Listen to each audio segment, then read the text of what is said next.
Okay, so we're looking at this, number 3. Formic acid, HCOOH, is a weak acid with a pKa of 3.74. Draw up a reaction table for the reaction of 0.3 molar formic acid with water and calculate the pH. Alright, so we have the basic equation for a acid, weak acid in water. And we are going to set up an ice table. And we have 0.3 molar. Alright, since this is a weak acid, we can ignore the water. That's 1 times 10 to the negative 7th, and that is 0.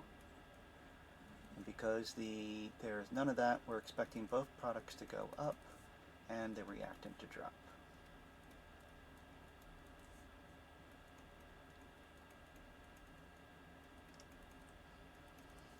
And our Q for a simple weak acid always looks the same.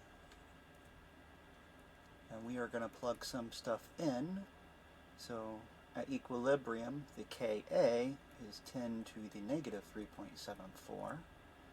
And I'm going to do some assumptions here. I'm going to assume that stays x, and I'm going to assume this stays 3. So we have x and x all over 0.3. And let's figure out what x is.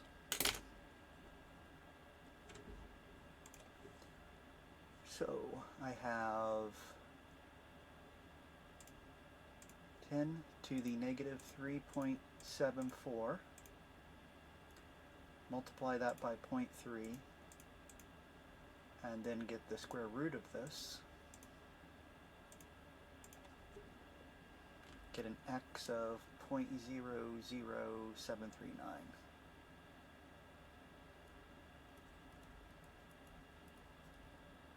Now, just to show that this works, I'm going to go ahead and do this again,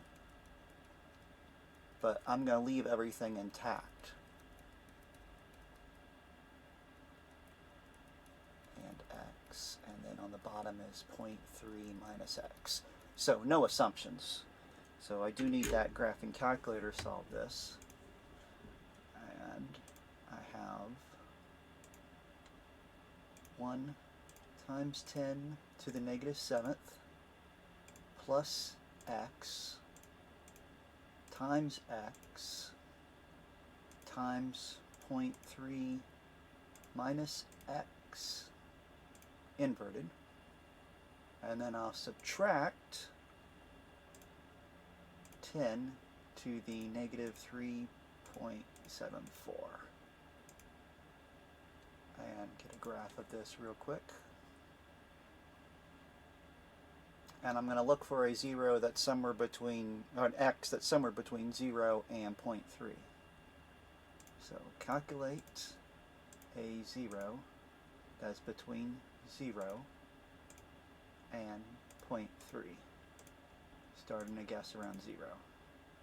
And I get 7298. So almost exactly what we got before. 0.70230.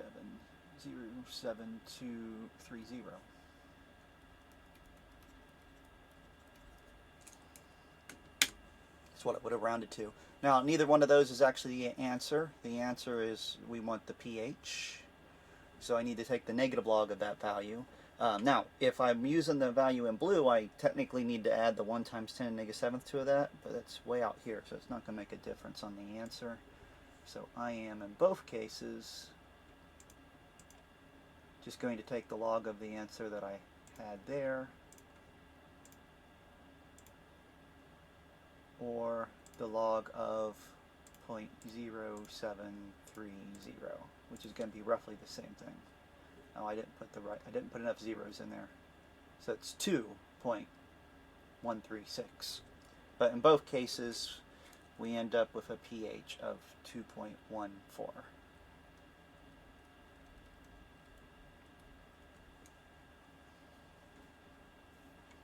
Now, typically, everybody always does just that.